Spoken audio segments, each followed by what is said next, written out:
Hello friends, welcome to Navigate Institute. स्वागत है आप सभी का।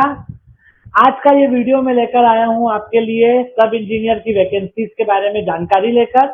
जैसा कि आप लोग सब जानते हैं कि सब इंजीनियर की वैकेंसी का नोटिफिकेशन आउट हो गया है, रूल बुक आउट हो गई है और आप सभी लोग उसकी तैयारी में जोर शोर से लग चुके होंगे। इस बात की भी मुझे पूरी उम्मीद ही नहीं बल्कि भरोसा है। आज के इस वीडियो में, इस सेशन में मैं आपको इस वैकेंसी से रिलेटेड नॉन टेक के जो सब्जेक्ट है यानी नॉन टेक वाला जो पोर्शन है उसकी स्ट्रेटजी और उसको किस तरह से आपको प्रिपेयर करना है इसके बारे में थोड़ी सी बातचीत करूंगा, आपके साथ चर्चा करूंगा। साथ ही साथ एग्जाम की जो स्कीम है, किस तरह से पेपर होगा, कितने क्वेश्चन आएंगे, किन किन सब्जेक्ट से आएंगे, उस पर मैं आपसे चर्चा करूंगा। तो हमारा जो ये सेशन है ये नॉन टेक वाले पोर्शन की स्ट्रेटजी, प्लानिंग और उसको किस तरह से आपको प्रिपेयर करना है ताकि आप उसमें ज्यादा से ज्यादा मार्क्स गेन कर सके, उस पर फोकस रहने वाला है। तो शुरू करते हैं आज का हमारा वीडियो। सबसे पहले मैं आपको ये बताना चाहता हूं कि जो नंबर ऑफ वैकेंसीज आई हैं या जो नोटिफिकेशन आया है या जो एग्जाम डेट आई है, इसको लेकर के कैंडिडेट्स के बीच में थोड़ा सा असंतोष का भाव भी है, मिली जुली फीलिंग्स है। मतलब कुछ लोग खुश भी हैं, कुछ लोग थोड़े से मतलब एक तरीके से मिला जुला प्रतिक्रिया हमको देखने को मिल रही है। सबसे बड़ी और सबसे महत्वपूर्ण बात यह है कि जो वैकेंसी और जो नोटिफिकेशन और जो डेट आ गई है, अब आप ये मान के चलिए कि आप उसके बारे में कुछ कर नहीं सकते। जो चीज गिवन होती है, जो आपको दे दी जाती है, वो आपके कंट्रोल से बाहर हो जाती है। जो आपके कंट्रोल में है आपको उस पर फोकस करना चाहिए, सीधी सी बात है। तो एग्जाम डेट आपकी आ गई है, आपकी वैकेंसीज आ गई हैं और ये जो है गिवन है आपके लिए। इसलिए आपको अब अपनी स्ट्रेटेजी, अपनी प्लानिंग, अपनी मेहनत, अपने डिसिप्लिन पे फोकस करना है कि आप इस जो 40-45 दिन का समय है उसको किस तरीके से यूज करते हैं अपने फेवर में, अपने हित के लिए। क्योंकि समय कम हो ज्यादा हो वो सबके लिए होता है। मैं सबसे पहले बातचीत शुरू करने से पहले इसीलिए आपको ये बता रहा हूं कि ऐसा नहीं है कि किसी एक कैंडिडेट या एक स्टूडेंट के लिए नुकसान वाली बात होगी। जो टाइम है वो सबके लिए है। अगर टाइम कम है तो सबके लिए उतना ही टाइम है। ऐसा तो नहीं है कि आपकी एग्जाम पहले हो जाएगी बाकियों के बाद में होगी, ऐसा नहीं है। तो ये लेवल प्लेइंग फील्ड है, सभी के लिए बराबर टाइम है, सभी के लिए उतनी ही वैकेंसीज हैं। इसी में से कुछ लोगों का सिलेबस होगा, कुछ का नहीं होगा।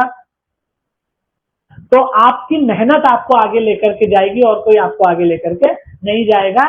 आप कितना इस समय का सदुपयोग करते हैं उससे तय होगा कि आप इस एग्जाम में सफल हो पाएंगे या नहीं हो पाएंगे। तो ये सारी चिंताएं छोड़ दीजिए कि समय कम है या नंबर ऑफ वैकेंसीज कितनी है या बहुत जल्दी एग्जाम है। ये तमाम चीजों का जो सोच विचार है इसको त्याग दीजिए और केवल अपने पूरे मनोयोग से, पूरे दमखम के साथ, पूरी स्ट्रेटेजी और प्लानिंग के साथ, पूरे डिसिप्लिन और मेहनत के साथ एक चीज आप कर सकते हैं, वो है एग्जाम की तैयारी करना।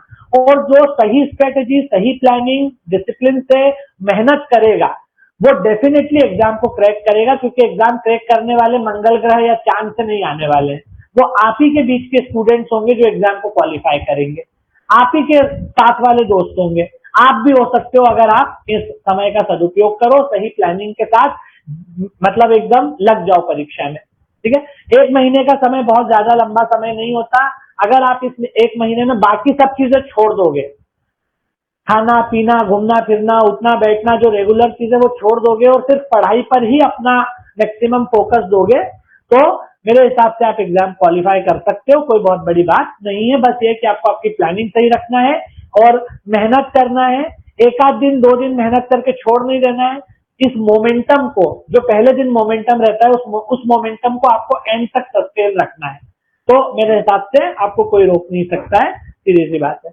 तो ये तो मैंने आपको एग्जाम के बारे में बता दिया कि आपके विचार, आपके दिमाग में अगर कोई भी नेगेटिव चीजें आ रही हो, डर लग रहा हो, निराशा हो रही हो, तो ये बहुत कॉमन चीज है। ये ना हो तो समस्या है। थोड़ा बहुत डर लगना, थोड़ा बहुत प्रेशर होना, थोड़ा बहुत चिंता होना अच्छी बात है, लेकिन वो इतनी नहीं होना चाहिए कि आप पढ़ाई करना बंद कर दो, बल्कि वो उसे आपको मोटिवेट करना चाहिए कि नहीं मुझे पढ़ना है, तो पॉजिटिव रहेगा आपके लिए। ठीक है, अब हम शुरू करते हैं। ये कुछ बेसिक जानकारी है जो शायद आप लोग जानते होंगे। मैं एक बार आपको और अच्छे से इसके बारे में बता देता हूँ कि आपके जो फॉर्म भरने शुरू होंगे। जो इनिशियल डेट है वो 19 अगस्त है, मतलब कि रक्षाबंधन वाला दिन 19 तारीख को आपके फॉर्म डलने शुरू हो जाएंगे। और एंड जो डेट है, मतलब जो लास्ट डेट है फॉर्म फिल करने की, वो 24 अगस्त है। मतलब आपको 5 दिन मिलेंगे, 5 से 6 दिन, 19, 20, 21, 22, 23, 24, मतलब कि 6 दिन आपको मिलेंगे फॉर्म डालने के लिए। तो 19 अगस्त से 24 अगस्त के बीच में आपको फॉर्म डालने हैं। 12 सितंबर को आपकी एग्जाम है। तो अगर हम देखें तो अभी से आप मान के चलिए कि करीब 40 दिन आपके पास है तैयारी करने के लिए। बाकी जानकारी आपको पता है कि अगर आप अनरिजर्व कैटेगरी से है तो 500 रुपए आपके फॉर्म डालने के लगेंगे, और अगर आप SC, ST, OBC, EWS या PWD यानी फिजिकली चैलेंज कैटेगरी से तो आपको 250 रुपीज लगेंगे। ठीक है, तो ये फॉर्म की डिटेल है। एग्जाम जो है वो आपकी 2 चरणों में यानी 2 स्टेजेस में होती है। पहला चरण जो है वो आपको सुबह 8:30 से 9 बजे तक आपको जाना है, और आपकी एग्जाम जो शुरू हो जाएगी वो 9 से 12 तक, यानी 3 घंटे का समय रहेगा। और दूसरी शिफ्ट जो रहेगी आपकी 2:30 से 5:30 तक रहेगी। तो ये आपको पता ही है, इसमें कोई ऐसी बात नहीं है। बस आपको ये ना हो कि आप फॉर्म डाल लें एंड टाइम पे, इसलिए जब शुरुआती डेट रहेगी उसी दिन आप फॉर्म डाल दीजिएगा। 19-20 तारीख से शुरू हो जाएगा। लास्ट डेट का वेट मत कीजिएगा, जल्दी से जल्दी फॉर्म डाल दीजिएगा। 12 तारीख को आपका एग्जाम है। आज से 40 दिन का समय आपके पास है। आप जानते हैं 2 चरणों में आपका एग्जाम होता है, ये तमाम चीजें आपको पता है। आगे बढ़ते हैं। मैंने जैसे आपको बताया कि मैं आपसे नॉन टेक वाला जो पोर्शन है उसके बारे में बात करूंगा। ठीक है, तो उसको हम डिस्कस करते हैं बेसिकली। आगे बढ़ते हैं। ठीक है, आप लोग ये जानते हो कि आपके जो टोटल नंबर ऑफ क्वेश्चंस आते हैं वो 200 होते हैं। 200 मार्क्स का आपका पेपर होता है। ठीक है, ये जो 200 मार्क्स का पेपर होगा, इसमें से 50% क्वेश्चन जो है वो नॉन टेक सब्जेक्ट से आएंगे, गैर तकनीकी विषयों से, और 50% क्वेश्चन आपके टेक्निकल सब्जेक्ट से आएंगे, यानी तकनीकी विषयों से आएंगे। यानी कि 100 प्रश्न नॉन टेक के रहेंगे, 100 प्रश्न टेक्निकल के रहेंगे। ये टेक्निकल वाला जो पोर्शन है ये आपके जो भी आपका कोर सब्जेक्ट है उससे रिलेटेड रहता है, और नॉन टेक वाला जो है वो गैर तकनीकी विषयों से। अब नॉन टेक के बारे में सबसे पहली और सबसे महत्वपूर्ण बात यह है कि ये सभी विद्यार्थियों या सभी एस्पिरेंट्स को, सभी कैंडिडेट्स को एक लेवल प्लेइंग फील्ड देता है। लेवल प्लेइंग फील्ड का मतलब ये होता है कि इसमें सबकी हालत एक जैसी है।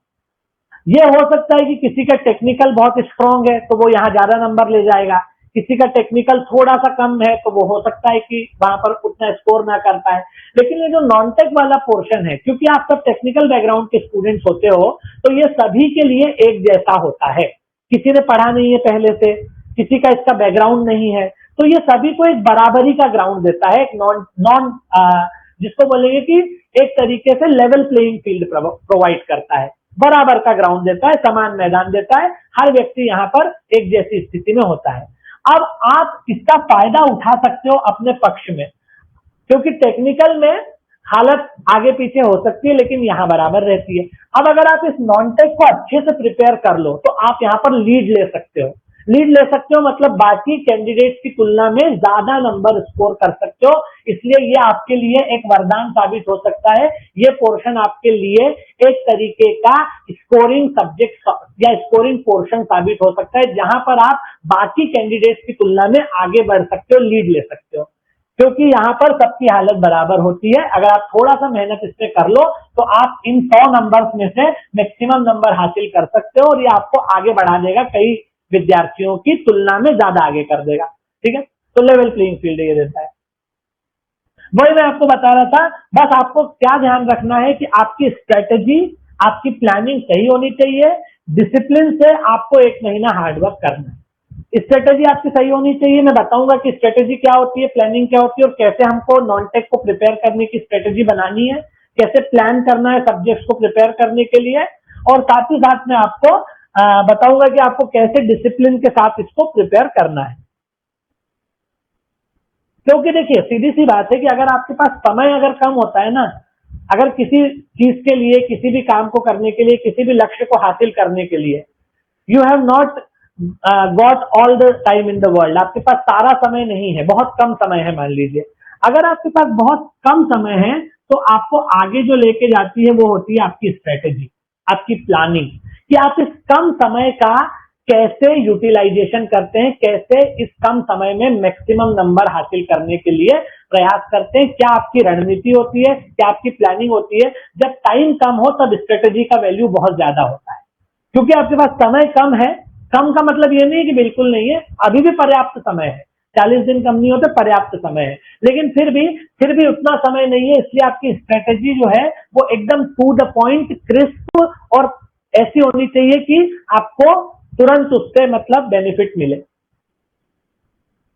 अब नॉन टेक सब्जेक्ट की अगर मैं बात करूं तो जैसा कि आप लोग जानते होंगे कि नॉन टेक सब्जेक्ट 7 है, मतलब 100 नंबर के जो आपके क्वेश्चंस आएंगे इन 7 विषयों से आने वाले या 7 पोर्शन से आने वाले हैं, जिनमें जनरल नॉलेज है, हिंदी है, अंग्रेजी है, कंप्यूटर है, मैथ्स है, रीजनिंग है और विज्ञान यानी कि जनरल साइंस है। यानी कि 7 सब्जेक्ट हैं जो आपके नॉन टेक के अंदर आने वाले हैं। 100 प्रश्न आएंगे इन 7 सब्जेक्ट से। इसको अगर आप तोड़ोगे तो करीब करीब 14 प्रश्न हर खंड से पूछे जाएंगे, किन्हीं 2 खंडों से 15 प्रश्न भी आएंगे, बाकी से 14 प्रश्न आएंगे, क्योंकि टोटल जो है वो 14 को अगर आप 7 से करो तो 98 हो जाएगा। तो कोई 2 पोर्शन ऐसे हो सकते हैं जिनसे 15 क्वेश्चन आएंगे और बाकी 5 पोर्शन से 14 क्वेश्चन आएंगे। तो हम 14 से 15 प्रश्न का आंकड़ा यहाँ पर लेके चलते हैं हर पोर्शन से, मतलब हर पोर्शन से 14 से 15 प्रश्न आपसे पूछे जाएंगे। अब अगर हम इसकी स्ट्रेटेजी की बात करें कि आपको इन सब्जेक्ट्स को कैसे प्रिपेयर करना है, तो पॉइंट वाइज, टॉपिक वाइज, बिंदुवार तरीके से आपको बता रहा हूं। एक एक चीज को ध्यान में रखते जाइए और इसको इन 40 दिनों में इस टाइम टेबल को, इस रणनीति को, इस प्लानिंग को फॉलो कीजिए अपनी लाइफ में, तो मेरे हिसाब से आपको मैक्सिमम फायदा होगा। पहला पॉइंट है cost benefit analysis. Cost benefit analysis का मतलब ये होता है कि आप किसी भी चीज में जितना एफर्ट डाल रहे हो और उसके रिटर्न में आपको कितना फायदा मिल रहा है। अगर आपने मच्छर मारने के लिए मिसाइल का प्रयोग किया तो ये आपकी सही रणनीति नहीं मानी जाएगी। मच्छर तो मर जाएगा, लेकिन उसके लिए मिसाइल का प्रयोग नहीं किया जाता। आप जितना कॉस्ट लगा रहे हो उतना बेनिफिट आपको मिलना चाहिए कॉस्ट के हिसाब से। अगर आप 2 घंटे का समय लगा रहे हो तो आपको 2 घंटे के हिसाब से उसका फायदा मिलना चाहिए। इसका सीधा सा मतलब ये होता है कि आप पहले ये देखिए कि ये जो 7 सब्जेक्ट है, इनका सिलेबस का साइज बराबर नहीं है, लेकिन इनसे प्रश्न बराबर नंबर के पूछे जाएंगे। इनमें से कुछ विषय ऐसे हैं जो बहुत बड़े हैं आकार में, साइज में, और कुछ बहुत छोटे हैं उनकी तुलना में, लेकिन नंबर ऑफ क्वेश्चन यानी प्रश्न सभी से बराबर अंकों के पूछे जाएंगे। जैसे जीएस बहुत बड़ा है, इसमें history, polity, economy, art and culture, geography, बहुत सारे विषय आते हैं और बहुत ही मैसिव है ये।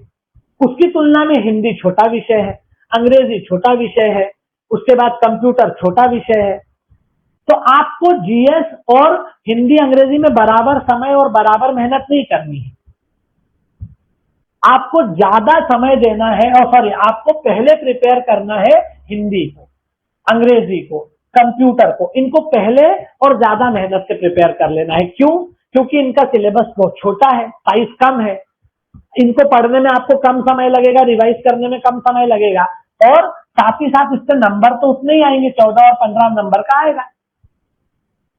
जब 10 किताबें पढ़ के भी 15 नंबर आ सकते हैं और एक किताब पढ़ के भी 15 नंबर आ सकते हैं, तो हमें क्या करना चाहिए? पहले एक किताब वाले को अच्छे से, बढ़िया तरीके से प्रिपेयर करना चाहिए। इसलिए आप हिंदी, इंग्लिश, कंप्यूटर और रीजनिंग, ये जो सब्जेक्ट है जिनका सिलेबस बाकियों की तुलना में कम है, इन पर आप ज्यादा फोकस कीजिए, क्योंकि कम कॉस्ट में आपको ज्यादा बेनिफिट मिलेगा। कम समय लगेगा, कम मेहनत लगेगी और नंबर उतने ही है, 14-15 नंबर सब तैयार है, तो कम कॉस्ट में ज्यादा बेनिफिट आपको मिलेगा। उसके बाद अगर मान लीजिए कि आप जीएस उठाते हैं या मैथ्स वगैरह उठाते हैं, मान लीजिए खुदा न खास्ता आपके कुछ पोर्शन छूट भी गए, मान लो जीएस में आप हिस्ट्री, पॉलिटी, ज्योग्राफी पढ़ लिया, मान लो आप इकोनॉमिक्स उतने से अच्छे से नहीं पढ़ पाए, तो कुछ पोर्शन छूट भी गए तो आपको उतना दुख नहीं होगा, क्योंकि उसमें से भी 14 नंबर का ही आएगा और इसमें से भी 14 नंबर का ही आएगा। आगे बात समझ में? तो जो सब्जेक्ट छोटे हैं और उनका आकार कम है और उनको पढ़ने में कम समय लगेगा, पहले आप उनको अच्छे तरीके से फुल प्रूफ तैयार कीजिए कि अगर 14 नंबर का या 15 नंबर का क्वेश्चन आ रहा है तो मुझे कम से कम 12-13 नंबर इसमें से आने चाहिए। आई बात समझ में? ये टारगेट आपको लेके चलना पड़ेगा। आप 12 का सोचोगे तब 10 आएंगे। ऐसा अगर आप 10 का ही सोचोगे तो फिर 8 आएंगे। तो इसलिए ये आपको इस तरह से कॉस्ट बेनिफिट एनालिसिस निकालना है। फिर इसमें भी आपको पोर्शन देखना है।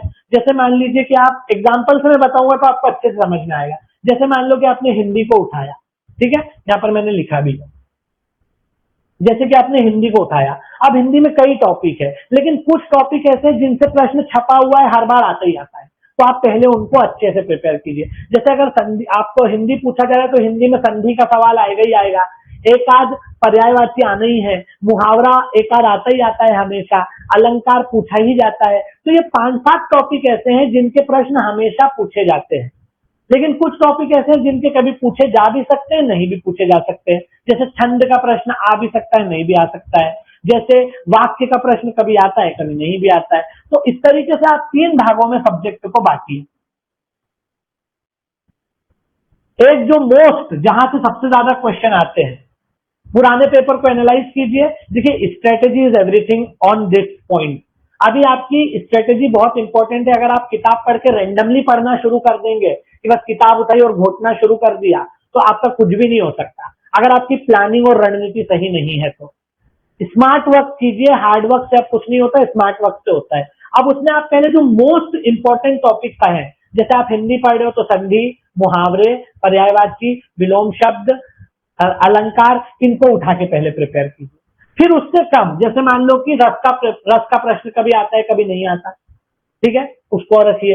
और जिससे सबसे कम आते हैं उसको सबसे लास्ट में पढ़िए।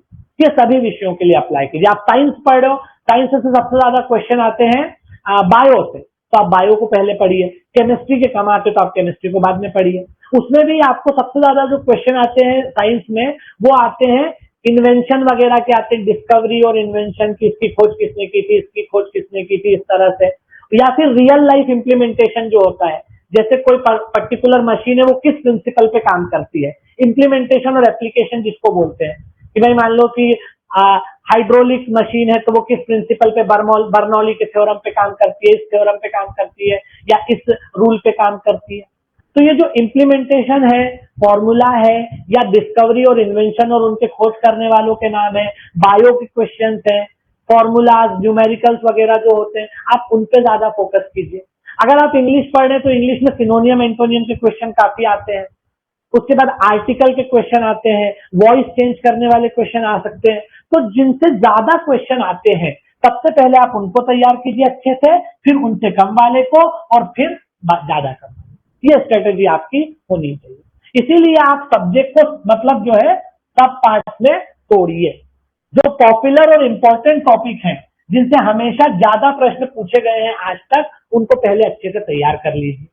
तो पहले सब्जेक्ट के हिसाब से देखिए कॉस्ट बेनिफिट एनालिसिस, कि सब्जेक्ट का साइज कितना है, उसको पढ़ने में टाइम कितना लगेगा, और वो कितना विशाल सब्जेक्ट है या कितना छोटा सब्जेक्ट है। अगर छोटा सब्जेक्ट है, कम है, समय कम लगेगा, तो उसको जल्दी से पहले और पूरा फुल प्रूफ तैयार कीजिए, क्योंकि उससे आपको पूरे पूरे 15 नंबर मिल जाएंगे। लेकिन सब्जेक्ट लेंदी है, टाइम टेकिंग है, तो उसको थोड़ा सा बाद में कीजिएगा, क्योंकि वहां से अगर आपका सिलेबस नहीं भी पूरा हुआ तो ज्यादा आपको नुकसान नहीं होगा, क्योंकि उससे भी उतनी नंबर का आने वाला है। अगली बात समझ में। दूसरा जो है, सब्जेक्ट को तोड़िए सब पार्ट्स में और डिसाइड कीजिए कि उस सब्जेक्ट से कौन कौन से पोर्शन से ज्यादा क्वेश्चन आज तक पूछे गए हैं, पहले उसको तैयार कर लीजिए। ठीक है, जैसे बायो पहले पढ़िए, हिंदी में संधि समास इनको पहले पढ़िए, है ना। अगर आप रीजनिंग पढ़ रहे हैं तो उसमें डायरेक्शन सेंस है, उसमें आपका सिलोलिज्म है, इनको पहले पढ़िए। इस तरीके से आप अपनी स्ट्रेटेजी बनाइए। इन्वेंशन और डिस्कवरीज को पहले पढ़िए, वॉइस, नाउन, वोकेबलरी, आर्टिकल्स, इनको अंग्रेजी में पहले पढ़िए। ये आपकी स्ट्रेटेजी होनी चाहिए। कंप्यूटर छोटा सा क्यूट सा सब्जेक्ट है, उसको जल्दी से निपटा लीजिए। ठीक है, तो इस तरीके से अगर आप अपनी स्ट्रेटेजी इन बिंदुओं के आधार पर चलाएंगे तो मेरे हिसाब से आपको कोई शक्ति नहीं रोक सकती एग्जाम क्रैक करने से। ठीक है, जो भी जीवन है उसकी चिंता करना छोड़ दीजिए। सबसे पहली बात आप ये ध्यान रखिए, अब आप इसके बारे में कुछ नहीं कर सकते कि एग्जाम डेट आ गई, एग्जाम का टाइम आ गया, इतनी वैकेंसी है, उतनी वैकेंसी है। जो व्यक्ति इन माथापच्ची फालतू बातों में अपना सिर खपाएगा उसका कभी सिलेक्शन नहीं होगा। जो इन सोचों को से मुक्त होके, इन सोचों को त्याग करके पढ़ाई में जुट जाएगा, सही तरीके से मेहनत करने में जुट जाएगा, उसका पेपर निकल जाएगा। आप ही में से निकलेगा, कोई बाहर से लोग नहीं आएंगे कि मंगल ग्रह से आएंगे। ठीक है। जो ये हुज्जत में लगा रहेगा वो अभी तक भी हुज्जत ही कर रहा था, आगे भी हुज्जत ही करेगा, और जो इस हुज्जत को छोड़ करके भिड़ जाएगा उसका सिलेक्शन हो जाएगा, सीधी सी बात, ठीक है। और जो हुज्जत वाले फिर वो ताउम्र हुज्जत करेंगे। इतने वसंत तो बीत ही गए हैं, एक और वसंत बीत जाएगा हुज्जत करने में, माथाबच्ची करने में, होगा क्या उससे, ठीक है। तो इस तरीके से अपनी स्ट्रेटेजी को आप डिवाइस कीजिए, कॉस्ट बेनिफिट एनालिसिस, सब पार्ट में तोड़ना, इंपॉर्टेंट टॉपिक्स को कैसे कवर करना, पुराने पेपर्स को एनालाइज कीजिए, पुराने पेपर्स को सॉल्व कीजिए। कई बार वही टॉपिक रिपीट हो जाते हैं, क्वेश्चन भले ही रिपीट ना हो पर कंसेप्ट रिपीट हो जाता है, कंसेप्ट हमेशा रिपीट हो जाता है, तो उसको आप उस तरीके से तैयार कीजिए। अगर मैं ये चाहूंगा कि जो 40 दिन है उसको आप पूरा फुल यूटिलाइज कीजिए। अगर आप हमारे साथ जुड़ के तैयारी करना चाहते हैं तो मैं आपको एक जानकारी दे देता हूं कि हमारे यहाँ मंडे से यानी कि परसों से 5 तारीख से नया बैच शुरू हो रहा है, 5 अगस्त से। जो भी लोग इंटरेस्टेड हो जुड़ जाइए। 40 दिन अपन लोग भिड़ के पढ़ाई करेंगे, 40 दिन अपन लोग अच्छी स्ट्रेटेजी के साथ एक एक टॉपिक के साथ पढ़ाई करेंगे और इंश्योर करेंगे कि अपना सिलेक्शन हो जाए, ठीक है। तो आप नेविगेट इंस्टीट्यूट के साथ जुड़ जाइए। अगर आप तक अभी तक भी आपने उतना अच्छे से प्रिपेयर नहीं किया है तब भी कोई दिक्कत वाली बात नहीं है। हमारी पूरी टीम है, पूरी कोर टीम है जो पूरे दमखम के साथ और पूरे मनोयोग के साथ कमर कसी हुई है कि आपका सिलेक्शन हमको करवाना है, ठीक है। तो मंडे से 5 अगस्त से हमारा बैच शुरू हो रहा है।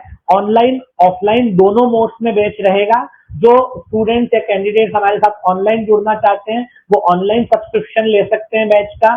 जो ऑफलाइन जुड़ना चाहते हैं वो हमारे ऑफलाइन सेंटर पे भंवरकुआ पे इंदौर में आके ऑफलाइन क्लासेस भी अटेंड कर सकते हैं। अगर आप ऑनलाइन कोर्स लेना चाहते हैं तो हमारा नेविगेट प्राइम एप्लीकेशन है जिसको आप प्ले स्टोर से डाउनलोड कर सकते हैं। वहां पर आपको लाइव क्लासेस भी मिल जाएंगी और रिकॉर्डेड मैनर में भी क्लासेस मिल जाएंगी। जो बच्चे डिप्लोमा वाले हैं जिनको ये लगता है कि हमको मीडियम का दिक्कत है, लैंग्वेज का, हमारी जो क्लासेस है वो बायलिंगुअल मोड में चलती है, हिंदी इंग्लिश दोनों बायलिंगुअल मोड में क्लासेस रहती है, तो आपको कोई प्रॉब्लम नहीं आएगा। नोट्स का जहां तक ताल्लुक है तमाम नोट्स आपको बायलिंगुअल मैनर में स्टडी मटेरियल मिल जाएगा। अगर आप इंडिया में कहीं पर भी हो, पोस्टल ऑर्डर करना चाहते हो तो पोस्टल मटेरियल भी आप जहां हो वहां पर आपको थ्रू पोस्ट के जरिए मिल जाएगा सारा का सारा स्टडी मटेरियल, तो आप इसको भी ऑर्डर कर सकते हो। ये जो है मैंने यहाँ पर हमारे बैचेस की डिटेलिंग दी हुई है। अगर आप बैचेस ज्वाइन करना चाहें तो मंडे से ये शुरू हो रहा है। आपको लाइव बैच मिलेगा अगर आप ऑनलाइन, मैं पहले ऑनलाइन के बारे में बता देता हूँ। अगर आप ऑनलाइन सब्सक्रिप्शन लेते हैं, ऑनलाइन बैच अटेंड करते हैं तो आपको लाइव बैच मिलेगा as well as recorded manner में भी मिल जाएगा, टेक्निकल नॉन टेक्निकल दोनों का, ठीक है। अगर आप बाद में देखना चाहें, अगर आप जॉब कर रहे हैं उस समय लाइव नहीं देख सकते तो आप रिकॉर्डेड मैनर में भी इसको देख सकते हैं। अगर आप ऑफलाइन बैच ज्वाइन करना चाहते हैं तो हमारे इंदौर सेंटर भंवरकुआ पे आकर के आप ज्वाइन कर सकते हैं। ऑनलाइन अगर आप ज्वाइन करना चाहें तो नेविगेट प्राइम एप्लीकेशन है, ये एंड्रॉइड पे, आपके iOS पे, सभी प्लेटफॉर्म्स पे, जितने भी प्लेटफॉर्म है सभी पे ये फंक्शनिंग में है। इसको आप एंड्रॉइड अपने लैपटॉप पे, टैब पे, मोबाइल फोन पे, iOS पे, सभी पे इसको आप यूज कर सकते हो, एक्सेस कर सकते हो। पोस्टल स्टडी मटेरियल दोनों लैंग्वेजेस में, हिंदी में भी और अंग्रेजी में भी अवेलेबल है। आप जहां चाहें आपको मिल जाएगा, हिंदी इंग्लिश दोनों मीडियम का, टेक्निकल का भी और नॉन टेक्निकल का भी, दोनों का, टेक्निकल और नॉन टेक्निकल दोनों का। इसके अलावा हमारे यहाँ आपको टेस्ट सीरीज भी मिलेंगी, फुल लेंथ टेस्ट सीरीज भी है और ये टेस्ट सीरीज भी बाइलिंगुअल होती है, हिंदी इंग्लिश दोनों में। तो टेस्ट सीरीज भी आपको मिल जाएगी बाइलिंगुअल फॉर्मेट में, वो इसी में आपको अटेंड करना रहेगी। इसके अलावा डाउट सेशन वगैरह भी रहते हैं, जो स्पेशल डाउट सेशन रहते हैं। 24/7 व्हाट्सएप की सुविधा है। आप ये बिल्कुल मत सोचिए कि हम ऑनलाइन बैच ले लेंगे तो हमारा क्या बनेगा, डाउट आएगा तो कैसे पूछेंगे। 24/7 व्हाट्सएप की सुविधा है। आपको कोई भी डाउट है व्हाट्सएप पे जब चाहे तब अपना डाउट सॉल्व करवा सकते हैं। ऑफलाइन बैच अगर आप ज्वाइन करना चाहें तो वो 5 अगस्त से शुरू हो रहा है, उसको भी आप ज्वाइन कर सकते हैं। और अगर आपको कोई फर्दर इंफॉर्मेशन लेना हो, कोई क्वेरी हो, आपकी कोई कंफ्यूजन हो regarding anything, regarding our batches, regarding strategy of your, regarding the pattern of exam और एनीथिंग, आप इन नंबर पे कॉल करके जो है और फर्दर इंफॉर्मेशन ले सकते हैं। Coming back to our main point, जो कि मैं स्ट्रेटेजी के बारे में आपको बता रहा था, तो ये नॉन टेक के सब्जेक्ट्स है। इन हर सब्जेक्ट से 14 से 15 नंबर का क्वेश्चन आएगा। आप इसको इस तरीके से प्रिपेयर करिए, अपनी स्ट्रेटेजी ठीक तरीके से डिवाइस कीजिए। स्टडी मटेरियल की अगर मैं बात करूं तो अगर आप हमारे साथ जुड़ते हैं तो आपको कोई स्टडी मटेरियल अलग से लेने की जरूरत नहीं है। आप नेविगेट इंस्टीट्यूट का ही जो स्टडी मटेरियल है that is more than enough, आप उसी से अपनी एग्जाम की तैयारी कर सकते हैं। अगर आप वैसे अलग से कुछ स्टडी मटेरियल की बात करें तो सभी के लिए अलग अलग आपकी बुक्स आती हैं, तो आप अलग अलग स्टडी मटेरियल रेफर कर सकते हैं। मैं थोड़ा सा सब्जेक्ट्स के बारे में आपको बता दूं, क्योंकि आप लोग टेक्निकल बैकग्राउंड वाले स्टूडेंट्स हैं, इसलिए आपको शायद बहुत ज्यादा नॉन टेक सब्जेक्ट के बारे में उतना पता नहीं होगा कि इनमें से क्या क्या टॉपिक पूछे जाते हैं, तो मैं थोड़ा सा आपको हल्का सा बता दूं। जीके जो होता है उसमें आपकी हिस्ट्री, पॉलिटी, जियोग्राफी, इकोनॉमिक्स और आर्ट एंड कल्चर, ठीक है, ये 5-6 हिस्से आते हैं। फिर हिस्ट्री में भी 3 तरह होते हैं, मॉडर्न, मिडाइवल, एंशिएंट। हिंदी की अगर हम बात करें तो संधि, समास, पर्यायवाची, विलोम, अलंकार, रस, मुहावरे, ये मैंने कुछ कुछ टॉपिक्स लिखे हैं, सारे नहीं लिखे। अगर हम इंग्लिश की बात करें तो वोकेबलरी, नाउन, वॉइस, आर्टिकल, उसके बाद आपका पार्ट्स ऑफ स्पीच, सारा noun, pronoun, adjective, adverb, verb, tense, narration, ये तमाम टॉपिक्स इसके अंदर आएंगे। तो ये तमाम चीजों को आपको 40 दिन के अंदर अच्छे से प्रिपेयर कर लेना है। तो ये मैंने आपको थोड़ा सा स्ट्रेटेजी के बारे में, एग्जाम की स्कीम के बारे में, नॉन टेक के सिलेबस के बारे में बता दिया है और हमारे बैच के बारे में मैंने आपको जानकारी दे दी है। मेरे हिसाब से आप लोग जो है पूरे दमखम के साथ आप जुड़ गए होंगे, और अगर नहीं जुटे होंगे तो मेरे हिसाब से आज से जुड़ जाएंगे। आपको कल का भी वेट नहीं करना है, आपको शाम का भी मैं तो कह रहा हूं कि वेट नहीं करना है। आप जिस समय जिस जगह है उसी समय से पढ़ाई और तैयारी शुरू कर दीजिए। सही स्ट्रेटेजी के साथ सही दिशा में अगर आप मेहनत करते तो आपको कोई नहीं रोक पाएगा। तो all the best to all of you, बिल्कुल जुड़ जाइए तैयारी में, and best of luck. Thank you very much.